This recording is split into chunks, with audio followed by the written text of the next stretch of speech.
ডাকসু নির্বাচনে। হ্যাঁ, তিনি আসলে আগে তিনি যেখানে পড়ালেখা করেন সমাজ কল্যাণ ও গবেষণা ইনস্টিটিউট,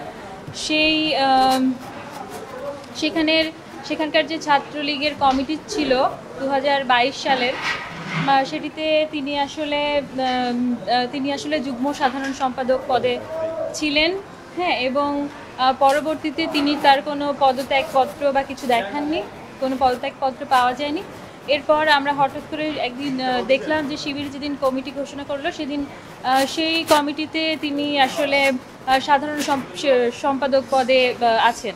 তো এই জায়গাটি হচ্ছে আমার অন্যতম একটি গুরুত্বপূর্ণ বিষয় আমার রিটের। আর আরেকটি সেটি হচ্ছে ডাকসু নির্বাচনের যে গঠনতন্ত্র, সেই গঠনতন্ত্রের 2 এ অনুযায়ী ডাকসুর অন্যতম লক্ষ্য এবং উদ্দেশ্য হচ্ছে মুক্তিযুদ্ধের যে স্পিরিট, সেটিকে ধারণ করা এবং সমুন্নত রাখা।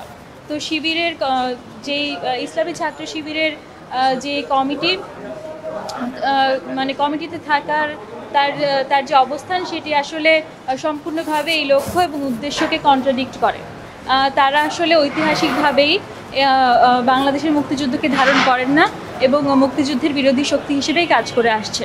তো এটিও আসলে আমার বিষয়।